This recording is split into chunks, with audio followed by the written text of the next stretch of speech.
ओम गुरु सत्ताय नमः। गायत्री महाविज्ञान प्रथम भाग। लेखक वेद मूर्ति तपोनिष्ठ पंडित श्री राम शर्मा आचार्य। आइए पढ़ते हैं, सुनते हैं और समझने का प्रयास करते हैं। गायत्री मंत्र हमारे साथ साथ। ओम भूर्भुवः स्वाहा तत्सवितुर्वरेण्यं भर्गो देवस्य धीमहि धियो यो नः प्रचोदयात्। क्या स्त्रियों को वेद का अधिकार नहीं? गायत्री मंत्र का स्त्रियों का अधिकार है या नहीं, यह कोई स्वतंत्र प्रश्न नहीं है। अलग से कहीं ऐसा विधि निषेध नहीं कि स्त्रियां गायत्री जपें या न जपें। यह प्रश्न इसलिए उठता है, यह कहा जाता है कि स्त्रियों को वेद का अधिकार नहीं है। चूंकि गायत्री भी वेद मंत्र है, इसलिए अन्य मंत्रों की भांति उसके उच्चारण का भी अधिकार नहीं होना चाहिए। स्त्रियों को वेदाधिकारी न होने का निबंध वेदों में नहीं है। वेदों में तो ऐसे कितने ही मंत्र हैं जो स्त्रियों द्वारा उच्चारण होते हैं। उन मंत्रों में स्त्रीलिंग की क्रियाएं हैं, जिनसे स्पष्ट हो जाता है कि स्त्रियों द्वारा ही प्रयोग होने के लिए है। देखिए, उदसौ सूर्यो अगाध उदयं मामको भगः अहत तदिद्वला पतिं भय साक्षी विशासहि अहं केतुरः मूर्धः मुग्रा विवाचनो ममेदनुकृतुं पतिः सेह जया उपाचरित मम पुत्रा शत्रुहनेथे मे दुहिता विराट उताहमस्मीजं जयापत्ययो मे श्लोक उत्तमः। ऋग्वेद 10:159-2-3। अर्थ: सूर्योदय के साथ मेरा सौभाग्य बढ़े, मैं पतिदेव को प्राप्त करूं, विरोधियों को पराजित करने वाली और सहनशील बनूं, मैं वेद से तेजस्विनी प्रभावशाली वक्ता बनूं, पतिदेव मेरी इच्छा, ज्ञान और कर्म के अनुकूल कार्य करे, मेरे पुत्र भीतरी और बाहरी शत्रुओं को नष्ट करे, मेरी पुत्री अपने सद्गुणों के कारण प्रकाशवान हो, मैं अपने कार्यों से पतिदेव के उज्ज्वल यश को बढ़ाऊं। त्र्यंबकं यजामहे सुगंधिं पतिवेदनम् उर्वारुकमिव बंधनादितो मुक्षीयमामृत। यजुर्वेद 3:60। अर्थात हम कुमारियां उत्तम पतियों को प्राप्त करने वाले परमात्मा का स्मरण करती हुई यज्ञ करती हैं, जो हमें इस पितृ कुल से छुड़ा दे, किंतु पति कुल से कभी वियोग न कराए। आशासानतं सौमनसं प्रजां सौभाग्यरथिं अग्निर्नुव्रता भूत्वा सनहयो सुकृतायकम्। अथर्व 14:2-52। बधु कहती है कि मैं यज्ञ आदि शुभ अनुष्ठानों के लिए शुभ वस्त्र पहनती हूँ, सदा सौभाग्य, आनंद, धन तथा संतान की कामना करती हूँ, मैं सदा प्रसन्न रहूंगी। वेदो सवितरसि वेदसे त्वा वेदो मे विंदविदेय धृतिवन्तं कुलायिनं रायसपोषं सहस्त्रीणं वेदो वाजं ददातु मे वेदो वीरं ददातु मे। काठक संहिता में 5:4-23। आप वेद हैं, सब श्रेष्ठ गुणों और ऐश्वर्यों को प्राप्त कराने वाले, ज्ञान लाभ के लिए आपको भली प्रकार प्राप्त करूं। वेद मुझे तेजस्वी कुल को उत्तम बनाने वाला, ऐश्वर्य को बढ़ाने वाला ज्ञान दे। वेद मुझे वीर श्रेष्ठ संतान दे। विवाह के समय वर वधू दोनों सम्मिलित रूप से मंत्र उच्चारण करते हैं। समजन्तु विश्वे देवाः समापो हृदयानिनो सम्मातरिष्वा संघाता समुद्रेष्टो दधातु नो। अर्थात सब विद्वान लोग यह जान लें कि हम दोनों के हृदय जल की तरह परस्पर प्रेम पूर्वक मिले रहेंगे। विश्व नियंता परमात्मा तथा विदुषी देवियां हम दोनों के प्रेम को स्थिर बनाने में सहायता करें। स्त्री के मुख से वेद मंत्रों का उच्चारण के लिए असंख्यों प्रमाण भरे पड़े हैं। सतपथ ब्राह्मण 14:14-16 में पत्नी द्वारा यजुर्वेद के 33-27 मंत्र त्रष्ट मंतस्या संयम, इस मंत्र को पत्नी द्वारा उच्चारण करने का विधान है। शतपथ के 1, 9, 2, 2, 1 तथा 1, 9, 2, 22, 23 में स्त्रियों द्वारा यजुर्वेद के 23, 23, 24, 27, 29 मंत्रों के उच्चारण का आदेश है। तैत्तिरीय संहिता के 1, 1, 10 सुप्रजस्तवी वयम आदि मंत्रों को स्त्री द्वारा बुलवाने का आदेश है। आश्वलायन गृहा सूत्र 1, 1, 9 के पानी गृहादि गृहा में भी इसी प्रकार यजमान की अनुपस्थिति में उसकी पत्नी, पुत्र अथवा कन्या को यज्ञ करने का आदेश है। काठक गुह्य सूत्र 3, 1, 30 एवं 26, 3 में स्त्रियों के लिए वेदाध्ययन, मंत्रोच्चारण एवं वैदिक कर्मकांड करने का प्रतिपादन है। लौगाक्षी गृह सूत्र की 25वीं कंडिका में भी ऐसे प्रमाण मौजूद हैं। पारस्कर गृहा सूत्र 1, 5, 1, 2 के अनुसार विवाह के समय कन्या लाजाहोम के मंत्रों को स्वयं पढ़ती है। सूर्य दर्शन के समय भी वह यजुर्वेद के 36-24 मंत्र तक्षुर देवहितम को स्वयं ही उच्चारण करती है। विवाह के समय समजन करते समय वर वधू दोनों साथ साथ 8-9 समजयति इस ऋग्वेद 10-85-48 के मंत्र को पढ़ते हैं। तांड्य ब्राह्मण 5, 6, 8 में युद्ध में स्त्रियों को बिना लेकर सामवेद के मंत्रों का गान करने का आदेश है तथा 5, 6, 14 में स्त्रियों के कलश उठाकर वेद मंत्रों का गान करते हुए परिक्रमा करने का विधान है। ऐतरेय 5, 5, 29 में कुमारी गंधर्व बृहता का उपाख्यान में जिसमें कन्या के यज्ञ एवं वेदाधिकार का स्पष्टीकरण होता है। कात्यायन श्रौत सूत्र 1, 17 तथा 4, 1, 22 तथा 10, 13 तथा 6, 6, 3 तथा 26, 4, 13 तथा 27, 7, 28 तथा 26, 7, 1 तथा 20, 6, 12, 12 आदि में ऐसे स्पष्ट आदेश हैं कि अमुक वेद मंत्रों का उच्चारण स्त्री करे। कात्यायन श्रौत सूत्र में पत्नी द्वारा सस्वर सामवेद के मंत्रों के गायन का विधान है। सांख्यन श्रौत सूत्र के 1, 12, 13 में तथा आश्वलायन श्रौत सूत्र 1, 11, 9 में इसी प्रकार के वेद मंत्रोच्चारण के आदेश हैं। मंत्र ब्राह्मण के 1, 2, 3 में कन्या द्वारा वेद मंत्र के उच्चारण की आज्ञा है।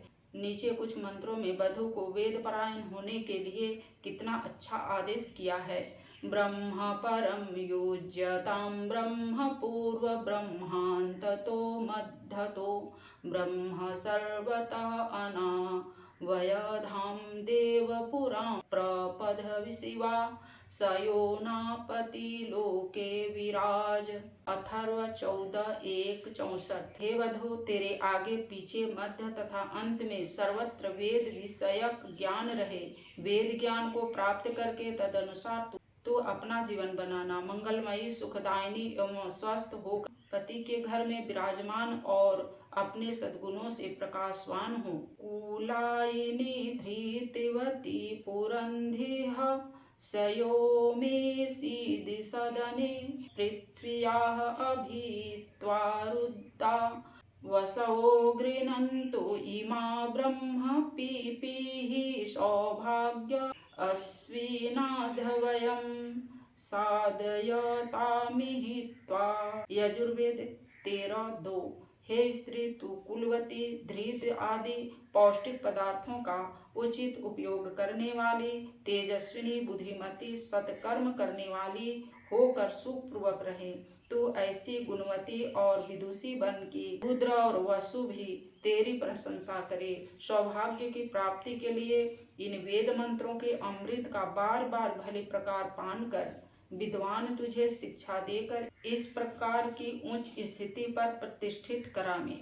यह सर्वविदित है कि यज्ञ बिना वेद मंत्रों के नहीं होता और यज्ञ में पति पत्नी दोनों का सम्मिलित रहना आवश्यक है। रामचंद्र जी ने सीता की अनुपस्थिति में सोने की प्रतिमा रखकर यज्ञ किया था। ब्रह्मा जी को भी सावित्री की अनुपस्थिति में द्वितीय पत्नी को वरण करना पड़ा था, क्योंकि यज्ञ की पूर्ति के लिए पत्नी की उपस्थिति आवश्यक है। जब स्त्री यज्ञ करती है तो उसे वेदाधिकार न होने की बात किस प्रकार कही जा सकती है। देखिए, यगो वा एष यो पत्नी कह, तैत्तिरीय संख्या 2:2:2:6, अर्थात बिना पत्नी के यज्ञ नहीं होता है। अथो अर्थो वा एष आत्मनः एतपत्नी, तैत्तिरीय संख्या 3:3:3:5, अर्थात पत्नी पति की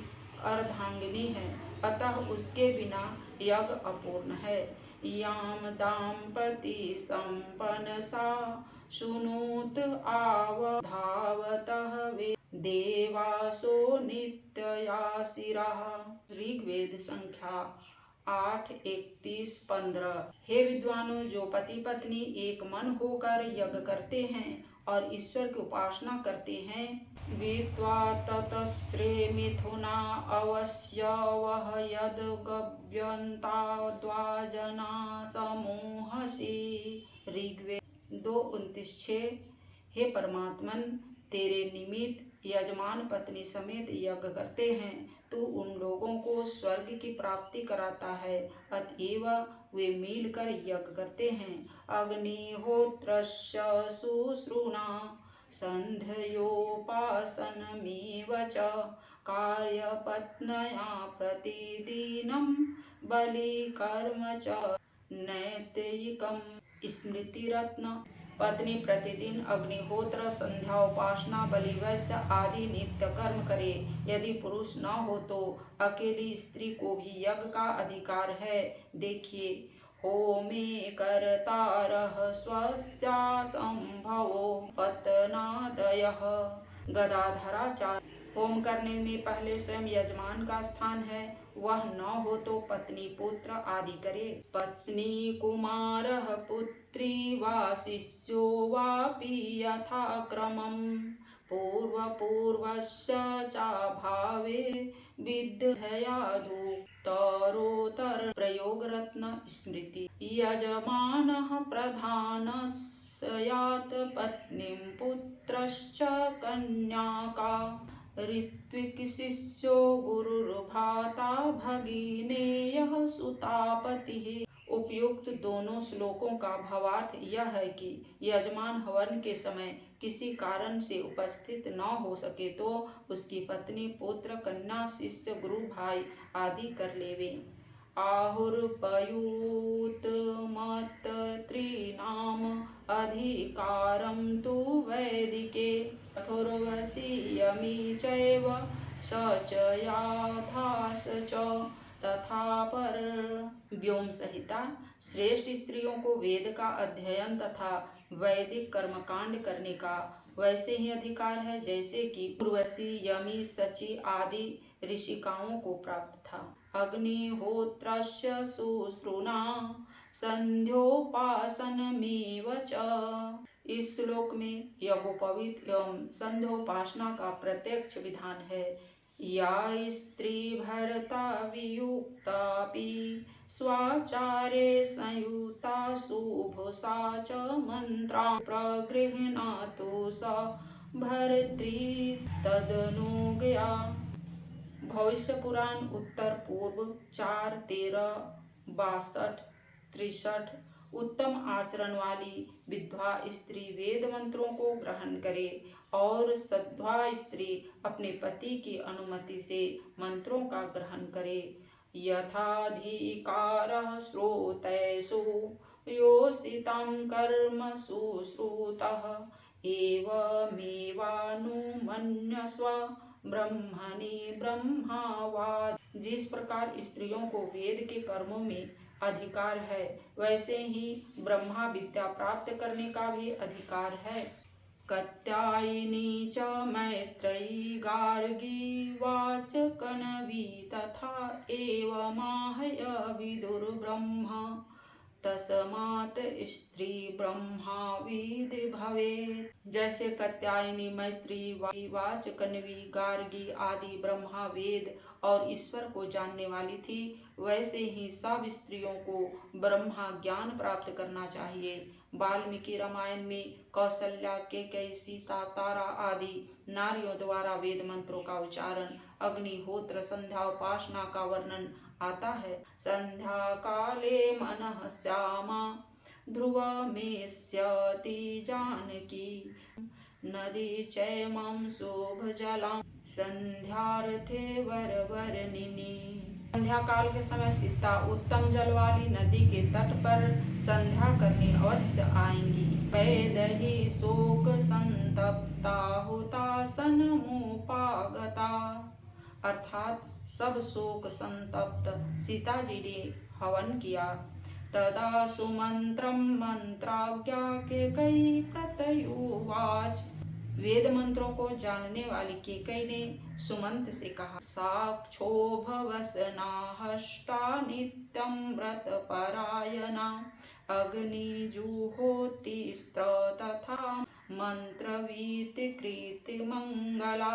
वेद मंत्रों को जानने वाली व्रतपरायण प्रश्न मुख सुवेशी कौशल्या मंगल पूर्वक अग्निहोत्र कर रही थी।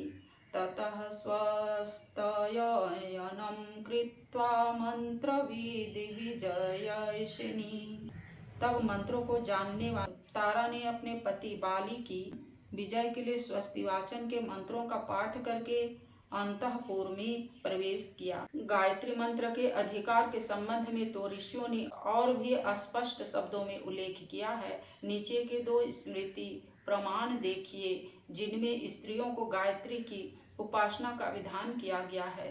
पुरा कल्पे तु नारीणां मौजी बन्धनमिष्यते,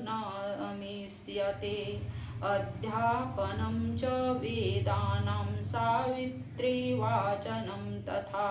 यम स्मृति प्राचीन समय में स्त्रियों को मौजी बंधन, वेदों का पढ़ना तथा गायत्री का उपदेश इष्ट था।